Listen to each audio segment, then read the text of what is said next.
We are here to fuel your Rockets news. It's the Rockets Fuel podcast. And of course, I'm your co-host, Lachard BInkley. You can always find me on Twitter at Binkley Hoops. You can find my written work over at SB Nation or The Dream Shake. And before we introduce our special guest, I want to give my co-host a chance to introduce himself. Hey, what's up, y'all? It's Vator. You can find me on Twitter and Instagram for Rockets-related news. Also a little bit of Texans, a little bit of Astros at Vader_H-Time. All right, man. As you see, we are joined by a very special guest. We are joined by Nate Griffin of Fox 26 is here to give us his wisdom and his knowledge. He has been a long-time Houston sports broadcaster, and it's always good to have people on here that's closer to our age. That's a good thing. And also that has been around a lot of the Houston ups and downs, a lot of downs, as we know here, living in Houston for a long time. But it's always good to have somebody like Nate on, and I appreciate him coming on the show. So definitely thank you for joining us today, Nate. I'm certainly glad you could readjust your times. The earlier time weren't going to work out too well. You had a late night, but I tell you what, always great to be on and honored that you guys would ask me to come on with you. I appreciate it. Absolutely. And before we get in, of course, to the Rockets' big win last night in their offseason, I wanted to talk, a little bit with you about your background and your history. If I'm not mistaken, you've been broadcasting Houston sports in different formats and different media since, 1989? Did you start off with 740? Can you just tell a little bit about your background? My internship, sure. My internship actually started at KTSU 90.9. KTSU, that's where it started, with the late Judith Tillman, and she was tremendous and a great influence in my life. She was married to the great Fred Hickman of CNN. Yeah. I don't know if you guys remember Fred Hickman, the late great Fred Hickman, by the way. And it kind of catapulted from there. Someone helped me to get an internship at Channel 2, which at the time had a radio station, KPRC. So I actually had two internships, so KPRC and KTSU, and that got me over to KTRH. We're going to make this short. Did a number of jobs at KTRH, spent 5 years there. Got there and did a number of jobs at KTRH, including jobs outside of KTRH. Went to television finally. I had internships at 13, 11, and 2.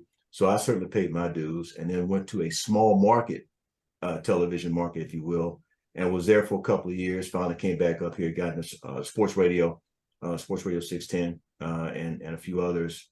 And finally, it took off from there. And so here we are today. Kind of gives you an idea of where I've been. I've done national, regional, and local football. I've done pro football, college football, high school football, done it all, man. So I've paid my dues in every respect. I've written, I've done radio, I've done TV, I've done it all, and in every aspect that you can imagine. Yeah, you're doing podcasts.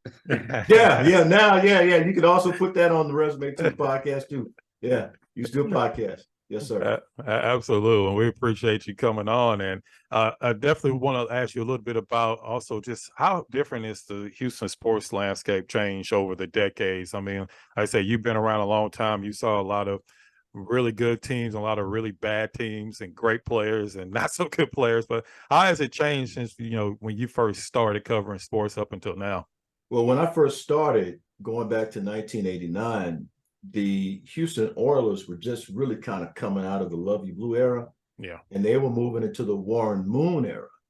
And so Warren Moon was the man at that particular point in time. And you had Ernest Givens, you had Spencer Tillman, you had Lorenzo White, you had Alan Pinkett, you had a lot of Sean Jones, you had a lot of great players, Haywood Jeffries. I could just go on and on and on with players, Ray Childress.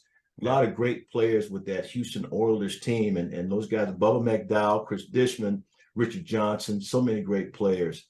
And at the time, you had different coaches. You had Jack Pardee. You had many different coaches with the Houston Oilers team that I can remember and who I covered as well. And so when you look at the Houston media landscape, the way we covered teams at that time is not the way they cover teams now. Yeah. We had access to players. It was a lot more free. We had access to coaches. In fact, I used to do a show, a mini show, about a 3-minute show called Coach's Corner on KTRH with Jack Pardee. I just walk in his office. I knock on the door. Coach, can I come in? And, we record the segment. Yeah. That does not happen now. And kind of moving forward to 2007, I actually worked with the Houston Texans. And I did a similar thing, except we did it on their media platform, Texas TV. And I would have to arrange an appointment with Gary. So, you know, it was very, very different then as it is now. And even fast forwarding to now, you almost have to ask a week in advance if you can get an interview with the head coach. You might be able to get it. You might not be able to get it. Same with the Rockets at that particular time from 1989 to 1992. Don Chaney, head coach, you know, and then all of a sudden Rudy Tomjanovich comes in and he's the head coach and wins a couple of championships. I covered both those championships in 94, 95. Dream, Kenny Smith, Clyde Drexler, Otis Thorpe the year before, Clyde Drexler. You had a lot of great players that came in there. Sam Cassell was part of that team. So many great players were part of that team. Vernon Maxwell, I'm sure you guys remember him, you know, going up against Michael Jordan and those great battles. Well, at that time, Lachard and Vator, you guys might have been able to sit courtside. I sat courtside next to Gene Peterson and Jim Foley, who were actually doing the play-by-play and the color. You know, so we could see what was going on the floor, and you could see Otis Thorpe telling Hakeem where to line up during certain plays. This was the entire season. He was telling him where to go on certain plays for defense, and he was like a point forward for Dream. You could see these things. You could see Kenny. You could see Vernon setting up the plays in their minds. Robert Horry knocking down threes from everywhere on the court. There were so many great things that we could experience as members of the media with those great teams. Astros, when they went on strike in 1994, Jeff Bagwell, NFL, he was MLB Rookie of the Year that year, 1994, if I remember correctly. So yeah, a lot of things happened. May have my year. Yeah, 94, that was the strike year. So a lot of things happened in those early years that we could talk about forever. And I could tell you that today's day, in terms of cover sports teams, a little different, you know, and then Dusty comes in here. He's old school and he wins, you know, World Series. So a lot of great things are happening now, but yeah, it was definitely different in that day versus now. Yeah, I mean, honestly, I can honestly talk about, you know, old school Houston sports all the entire show. There's just so much to talk about back in the day when we've had Mario Ellie on the show before and just talking to him about some of the experience that he had back then, and I never actually heard that about Otis Thorpe and Hakeem Olajuwon. So that's really interesting. Oh, Otis Thorpe is a great one. He's a great one. I mean, he was, you know, if you matched him up against Karl Malone, that was the matchup that you wanted to see. You wanted to see Otis Thorpe going up against Karl Malone because it was strength against strength. And no one talks about, you know, those matchups, Otis Thorpe and Karl Malone. But that was the matchup. Those were two of the best power forwards in the league at that particular point in time. And Karl Malone would probably tell you one of the toughest power forwards that he had to go up defensively or offensively was Otis Thorpe. Absolutely. He definitely doesn't get his due, you know, considering he was part of that Clyde Drexler trade. Some people kind of just forget he was even on that 94 team. But yeah, they don't win a championship without Otis Thorpe in 94. That's for sure. And one more thing I want to get into before we actually get into the current Rockets is something just kind of popped in my head. I want to ask you about, since you were really covering the team back then. Can you just tell everybody how close Hakeem Olajuwon was to actually leaving the Rockets? I don't think a lot of people kind of remember that whole thing between the Rockets and Hakeem, and how he almost left the team before they even got those two championships, you know, right around the time that they were hiring Rudy T. Can you just let everybody know kind of the situation, how close he was to being, you know, a former Houston Rocket at that time? Well, Don Chaney, as you well know, was let go after a 52-win season. I want to Coach of the Year, Coach of the Year. And you know, if you remember Hakeem Olajuwon, the one thing you know about Hakeem Olajuwon is that he is very, very faithful to guys who help him along the way. Very loyal. That is his background, and he didn't particularly like that. And so as a result of that, and Rudy Tomjanovich, who was an assistant to Don Chaney at the time, coming on as the head coach, that was a lot of the whole story. And people, you know, don't talk about that as much today, but that was it. But as Lord would have it, Rudy Tomjanovich, because of his nature, tremendous person, tremendous coach, was able to help convince Dream to stay with the team. And I got to tell you, if you sat down, I had again, going back to that day and time, you didn't have the opportunity to sit after coaches had got done with post-game interviews and have with them.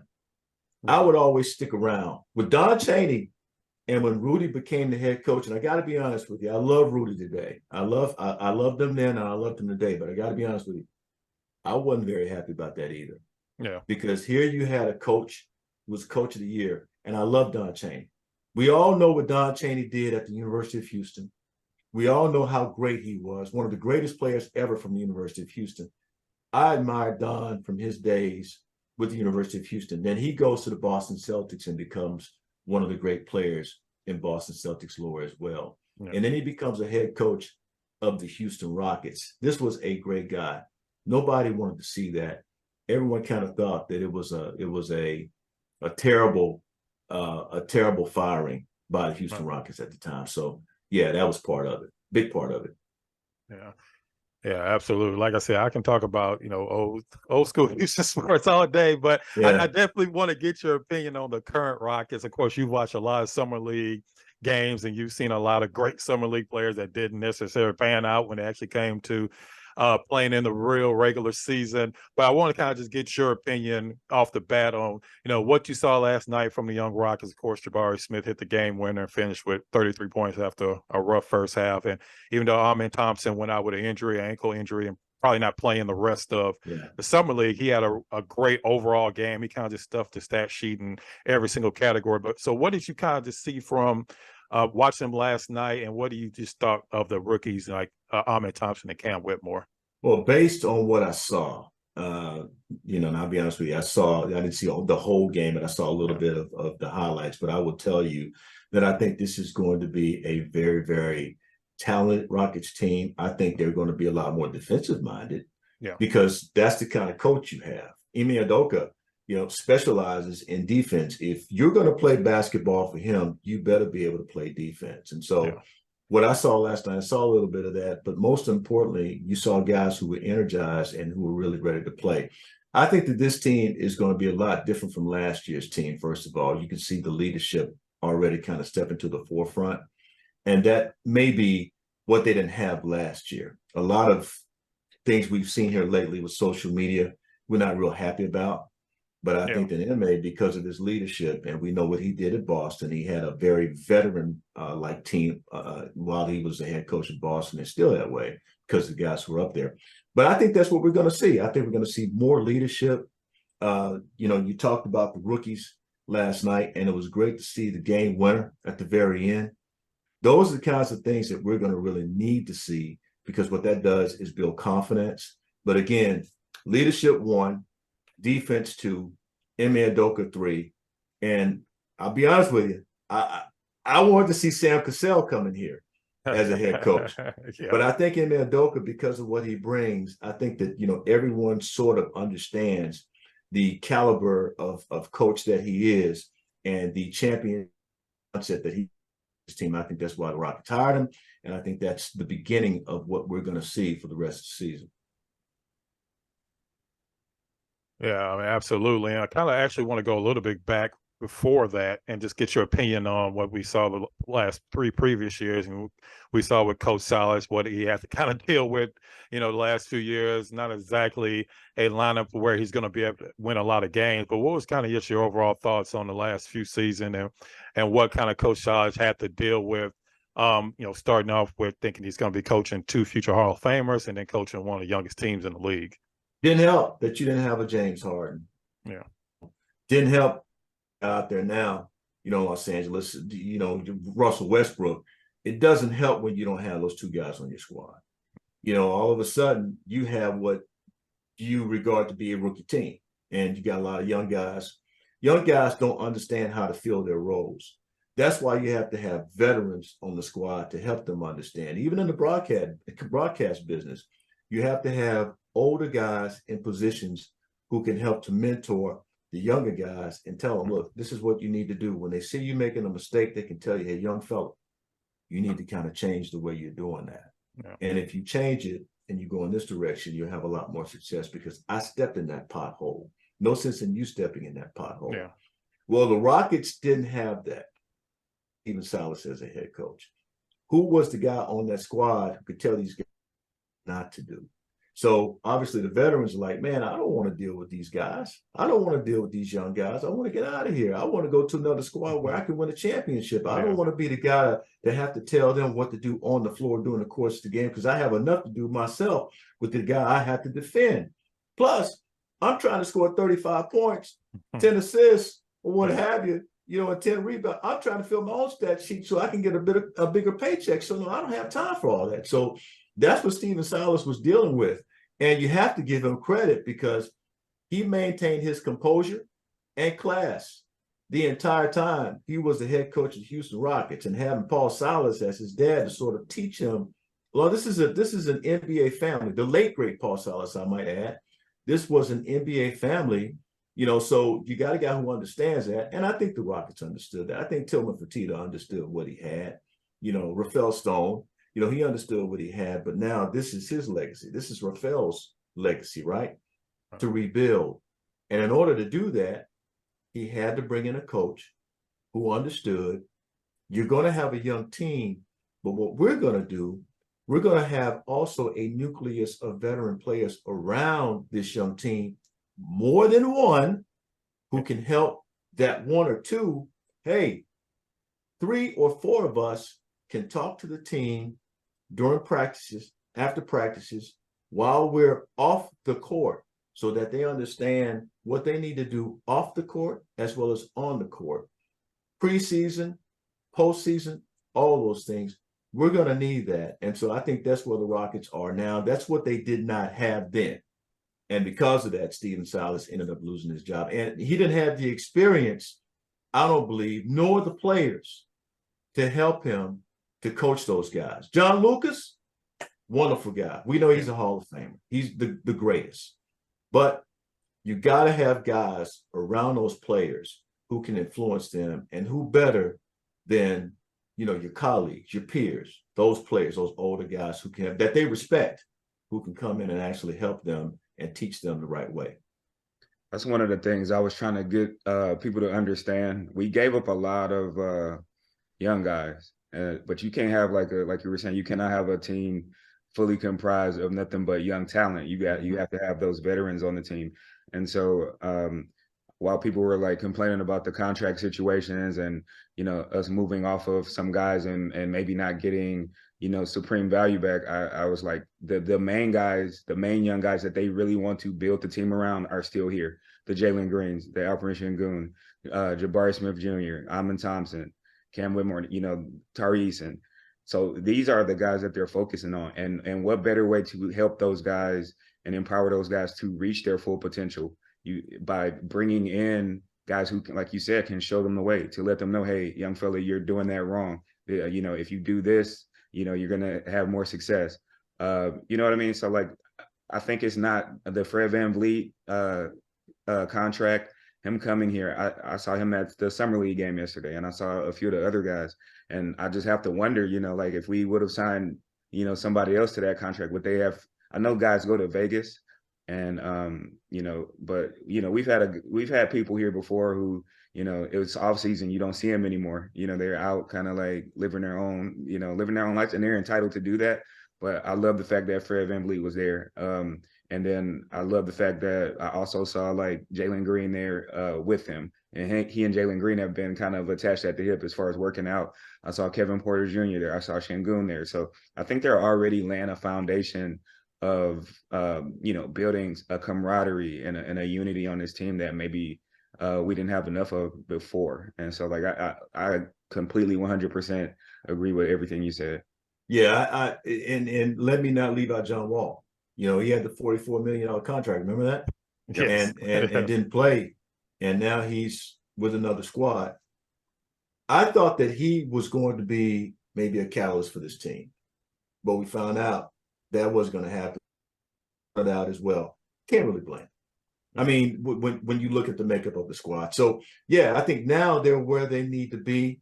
Fred VanVleet has an excellent opportunity to run this squad. An excellent opportunity. But what greater opportunity would he have had in Toronto?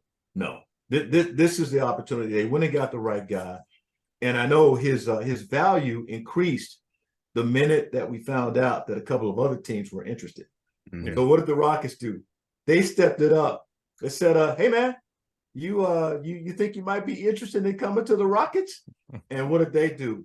They signed up to a very, very wealthy 3-year deal. So yeah, that's what you got to do. You want a leader, not too old. That's the other thing. Players respect the guy who can play.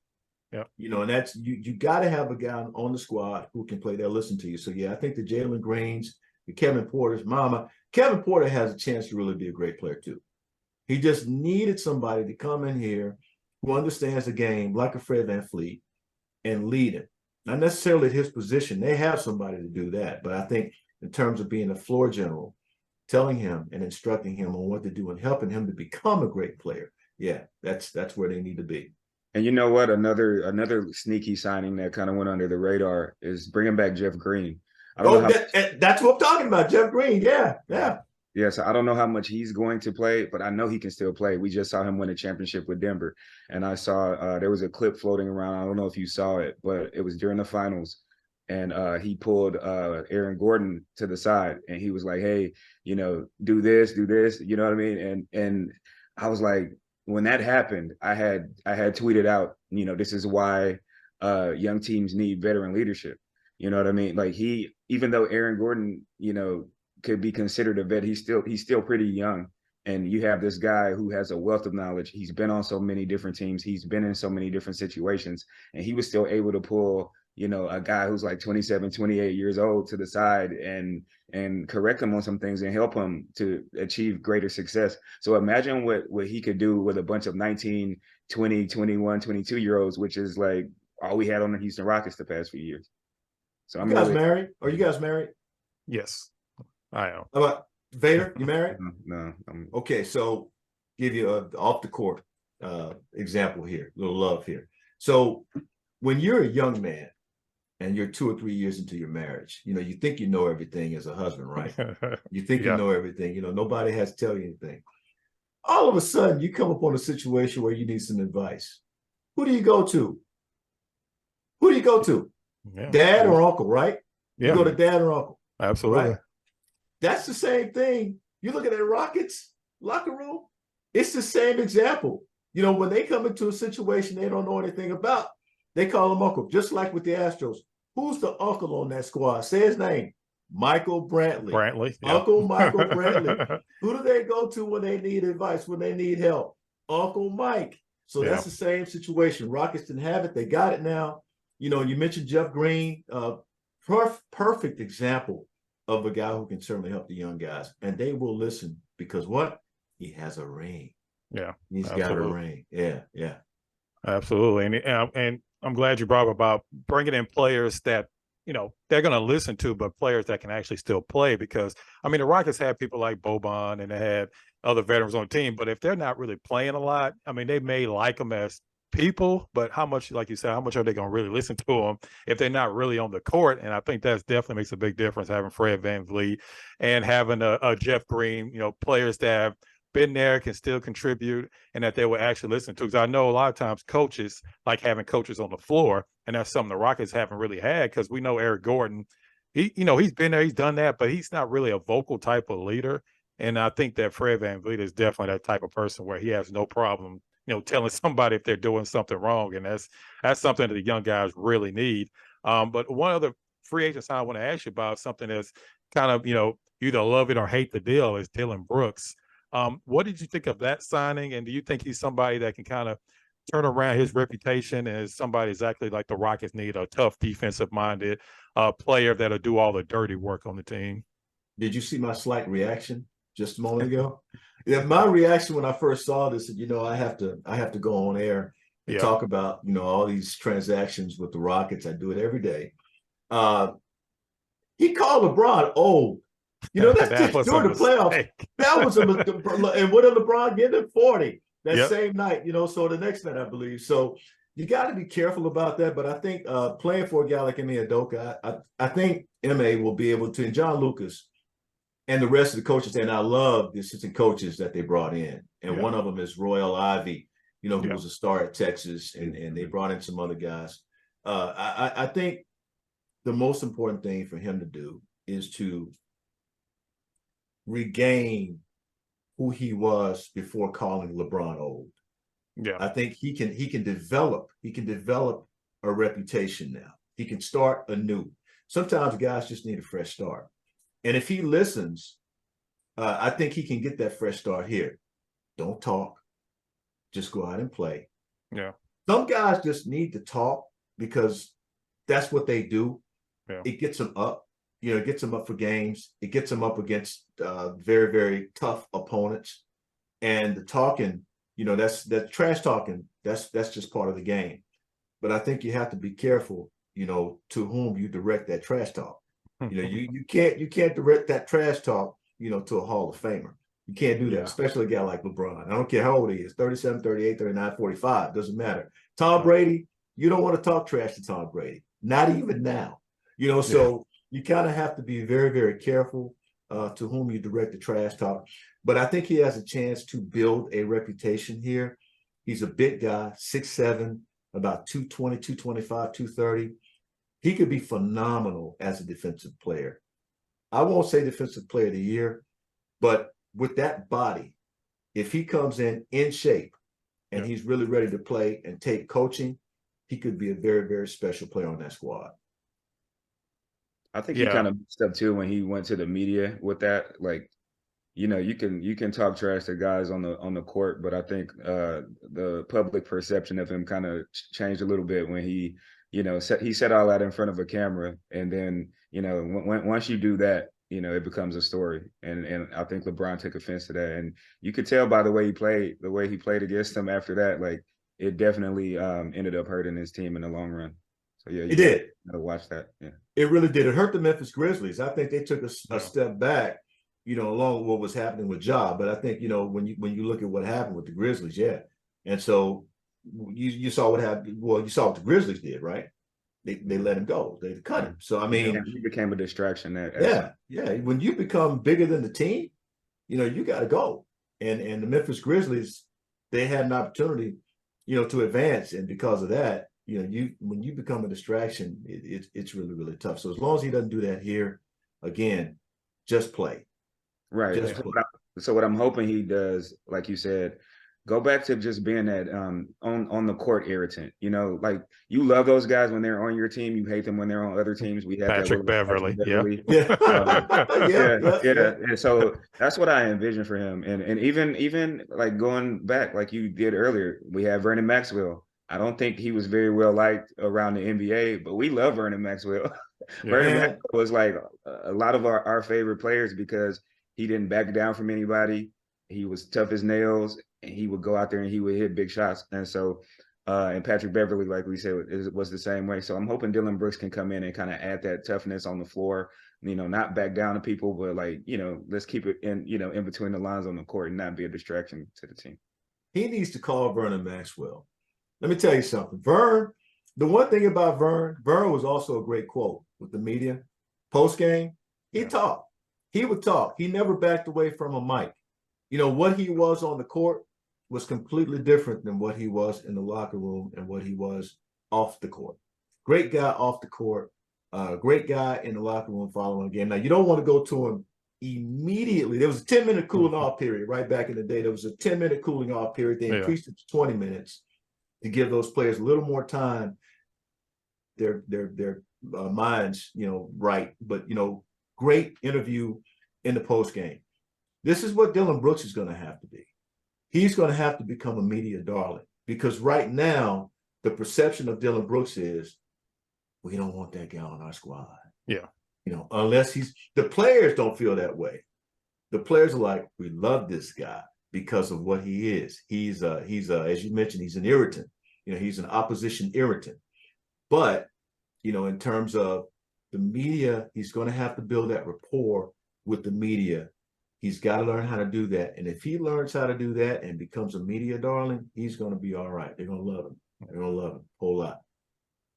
Yeah. I think Rockets fans will love him as soon as he's diving on the floor or being an irritant to Steph Curry on the court. I think he'll fit in pretty quickly after he does something like that. Because of course, like I was saying, it's all about also backing it up on the court. Because I think if he would have actually had a good game, because he had a horrible game those last couple of games. If he had a good game and you talk, that's a different story. But you can't go out there and let LeBron get a triple double and then you're 3 for 20 from the field. That's just not going to help your case at all. Well, a couple other players I want to ask you about on the current team. I just want to kind of get your opinion on. One is Alperen Sengun. We all know that they went hard after Brook Lopez. What their thoughts of? I'm assuming they wanted Brook Lopez to start. But what do you want to see from Sengun going forward, and how do you think Ime is going to use him in this upcoming season? Let me be reasonable and say 14 and 12. That's what I want. 14 and 12. I'd say 16 and 10, but I think 16, if for a big man to go 16, your point guard, your 2 or your 3, you want them to be 18 to 20 if you can get 18 to 20. But if you can get 16, 14, 12 a night from Sengun, I think you're in good shape. I mean, he's really going to have to be that guy. Jabari Smith, those guys are going to have to play well with him. If that is what is reasonable, and I think that's 14-12 is reasonable, not 16-10, 14-12. I think he can give you 16 and 10 a night. 14 and 12, I say that because he needs to work hard on the boards. That's part of the problem. Rockets get dominated in the paint against other teams, especially against guys like Embiid, and other guys who are extremely big. San Antonio is going to be a thorn in their butt this year, I think. Wembanyama only scored 9 points last night. Didn't have a big night, and I think he said on social media, I've got to learn the NBA. It was basically, I'm sort of summarizing it for you. It was a learning experience for him. What do you expect? It's your first game, young fella. Your first game in the NBA, they're going to try to score you a little bit. So, I think in the league long enough now to understand what he needs to do night in, night out against guys who play games a year. And so you got to act like you're going to play 82 games a year. That's why I say 14 and 10 is reasonable. You're not going to get 14 and 12. You're not going to get 16, 18, 20 a night from him. But I think you can at least get, 14 and 12. I think that's reasonable. Yeah. I think that's all they're really going to expect from him. I think also just improvement on his defense. I just think Ime is going to use him in a better way than like last year. The Rockets put him in a lot of drop coverage, which we know just did not work for Alperen Sengun. And, you're not expecting Sengun to go out there and guard people like Draymond, but you definitely want to see improvement on the defensive end, because I think that's one of the reasons why they wanted to bring Brook Lopez in, because they wanted kind of that person that can protect the rim. And what we saw at that time, Sengun can protect the rim, but then that's not going to be his main part of his game. He just needs to improve overall on defense, just kind of be in the right spots. And like you said, Ime is definitely going to make sure if you're not playing defense, you're probably not going to play. I think that kind of goes for every single player on the team. I don't think anybody's immune from that at this point, because nobody on the Rockets is a superstar to where they can kind of demand that respect yet. So I think having Ime will make a kind of a huge difference when it comes to their defense. I want to go back to Dillon Brooks. And I want to talk about something the Rockets weren't great at doing: taking charges. You gotta have a tough guy who can take charges. Is Dillon Brooks going to be that guy who takes the charges? I mean, you want to reestablish yourself? In a market like Houston, you want to reestablish yourself in the NBA, you got to be tough. You got to take some charges. He's got the kind of body to be able to do that. And if the Rockets are going to play great defense, they're going to have to step out of their comfort zone and not just try to defend everybody who's great. Occasionally, you're going to have to be able to see the play on the floor a little bit better and take those charges, generate some fouls against that other team, so that you can put those superstars, you can make those coaches take them out of the game a little sooner than they would like. That team cannot get comfortable going to the basket every time. You talk about Alperen Sengun. This is a guy who needs to understand how to start blocking shots. With his height, he needs to be a better, I'd say, at least 2. If you can average 2 to 3 a night blocks, you're doing something. And then you got a guy who can take some charges, Now you're not just playing defense. You're not just trying to guard or defend every great player. You're adding a couple of things to the repertoire of defense that maybe you didn't think about, that you didn't do and have not done over the past 2 to 3 years. Tell me a player on that squad who's taking charges that you can actually say has a reputation for taking charges. I mean, nope. I'm waiting. I mean, possibly Eason. He's definitely somebody I think that can, develop that reputation because he's willing to do that type of stuff. But yeah, they don't have a lot of players on their team like what Ime had in Boston, where he had, players like Marcus Smart, who absolutely would, sometimes flopping, but he would take a charge one way or another. Yeah, the Rockets don't have a lot of those type of players, and I know that's something that Ime definitely likes, is those hard-nosed type of players that are willing to do that dirty work. Old school basketball. Hold on, before you old school basketball. Do you remember the guy who took a lot of charges in the Western Conference, who played for the Utah Jazz, who is in the Hall of Fame right now, who took charges and flopped? I just gave you a clue. I just gave you the clue. Who was that guy? Well, you said flop, so it has to be Stockton, right? Karl Malone. Oh, both of them, yeah. Yes, both of them. Both of them. And John Stockton was famous for flopping, but Karl Malone also a flopper. So Dillon Brooks can be that guy. Yeah. And that's who he won't be the scorer, that obviously not. He won't be the scorer that Karl Malone was, but he can be that guy for the Rockets.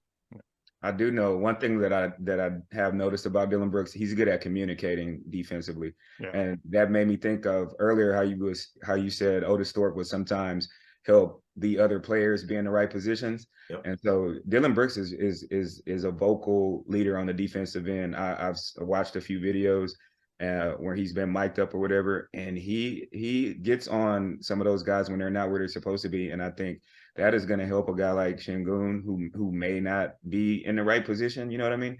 And so, yeah, like if he can do some of those things and bring that to the team, maybe we can pick up some more charges just by guys just being in the right position, not being. You ignited a thought. Back in the day, I'm going to say this word. Every NBA team had this, and it started with an E and ended with an R. Enforcer. Mm. Old school basketball called for every team to have an enforcer. And if you stop and think about it, you can probably remember who that enforcer was for those teams. The Rockets didn't have an enforcer last year. Yeah. They really didn't. If you stop and think about it, year before last, they didn't have an enforcer. They have an enforcer now. Your guard, hell, Calvin Murphy was an enforcer for the Rockets way back in the day. The little short Calvin Murphy. We love him. We love you, Calvin. You know that. Yeah. We love you, bro.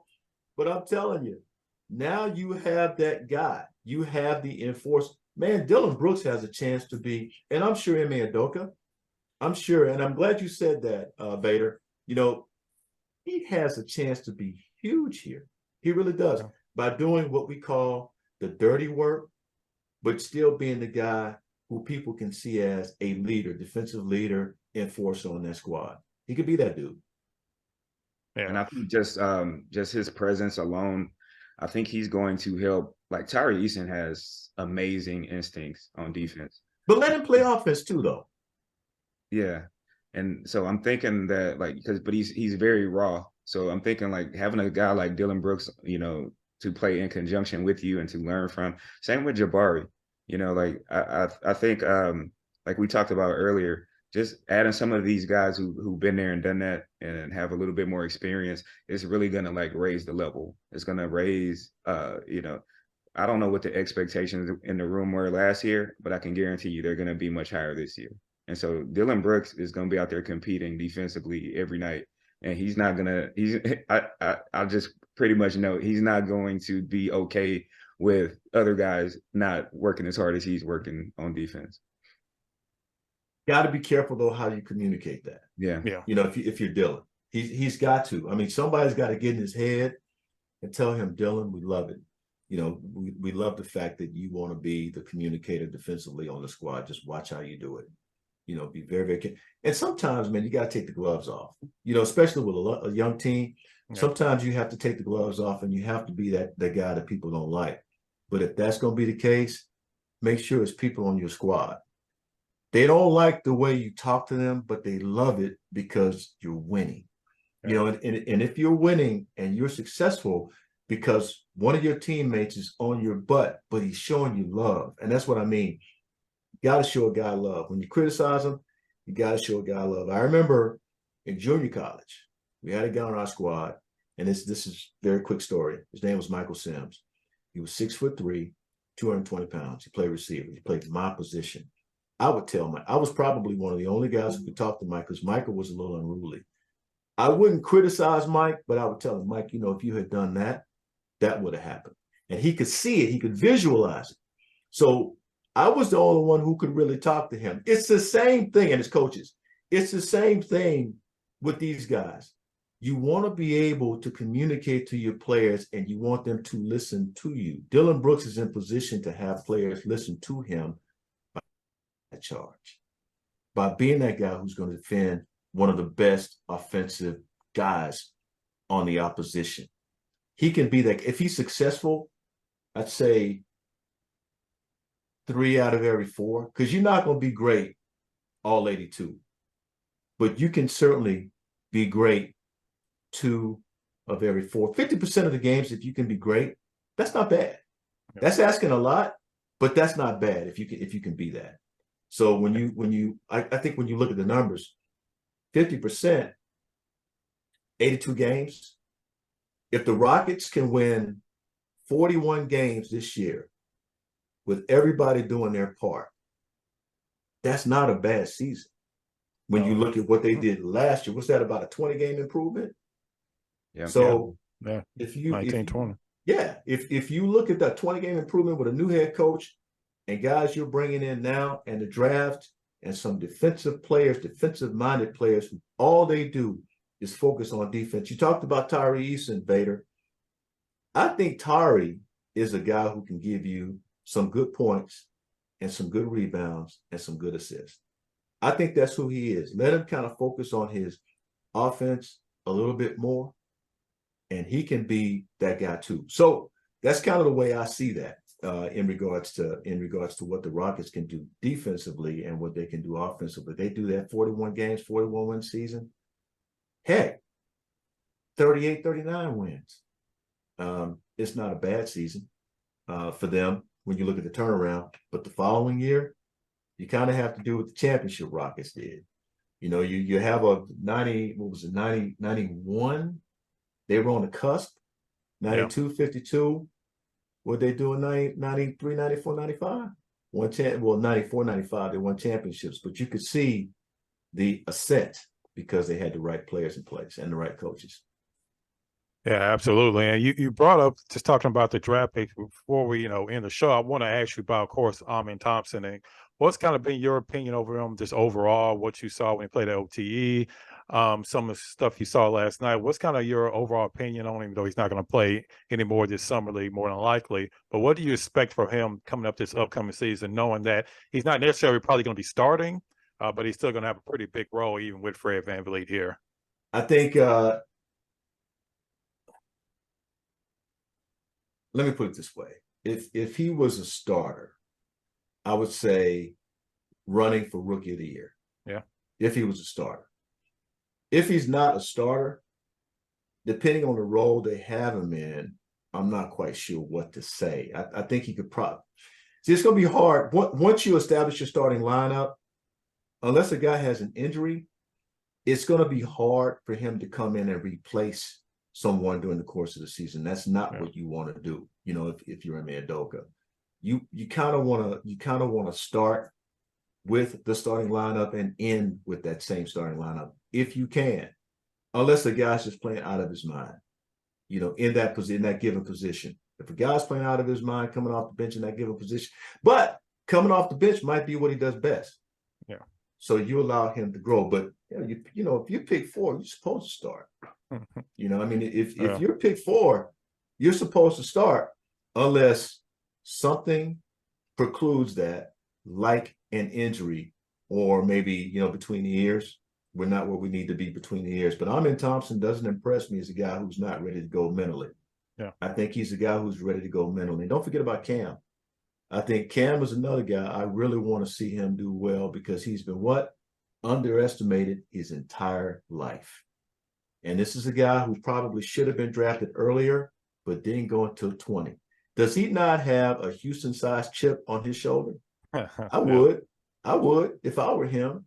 So I think he's another one. I'm not sure if he's going to be a late bloomer or if he's going to be a guy. And if you remember in the press conferences when these guys were drafted, what did Rafael Stone say? We feel like Udoka as well. We feel like these guys can come in right now and play 30 minutes a game. Did he not? Yeah. So these are guys who we're expecting a lot from right now, but hopefully the injury won't hurt a young draft pick. Yeah, absolutely. And before we wrap the show, I actually want to ask you one more question. Kind of going back to talk about your career. Who's like who do you think is like your favorite? I know it's probably kind of hard to round it down when you interviewed as many people you have. But who are some of the favorite people that you've interviewed over the years or talked to, at different times throughout your career? Oh my God. Like I said, I know it's been a lot. That's a tough one. Well, I've been in the business for 34 years now. Yeah. So that's a tough one. That's a tough one. That's a tough one, Lachard. That's tough, man. There's been so many. I will tell you. So this is very simple, but of course, working in media, we're gonna be exposed to a lot. Yeah. And the exposure is tremendous. What we get, and I've had a lot of it. But back in 1992, when Michael Jordan and the Bulls came to town to play against, Max and the Rockets, in the post-game press conference, Sports Illustrated, that's when Sports Illustrated was really, really big. They had a gaggle, and they used to call it something else back in the day, but we had a gaggle of reporters around Michael Jordan. And my hand was positioned prominently on this photo on the cover of Sports Illustrated, along with the 740 mic.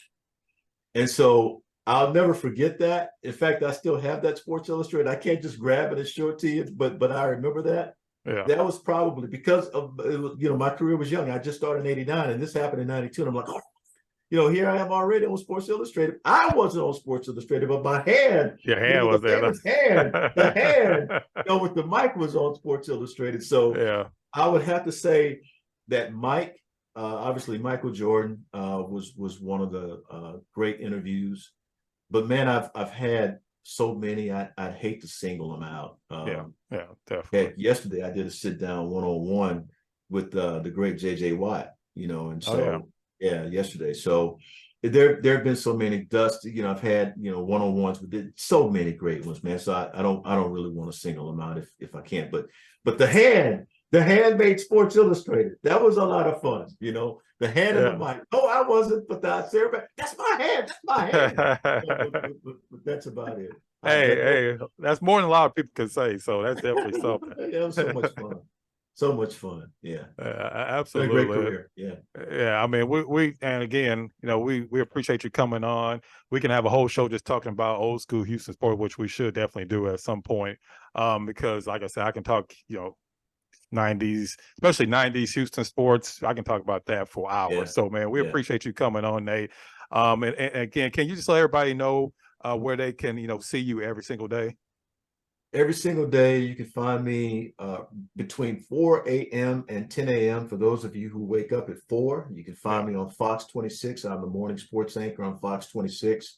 I also do Rice football, which is probably why you see, the Rice Owls and Rice behind me. I do Rice football. I'm the color analyst for Rice football. I'll be going up to my 16th season. Oh, wow. As a color analyst for Rice football. And I also do some basketball on ESPN during the basketball season, so you can find me there. But generally, Fox 26 in the mornings between 4 and 10, I've got your sports, I've got you covered.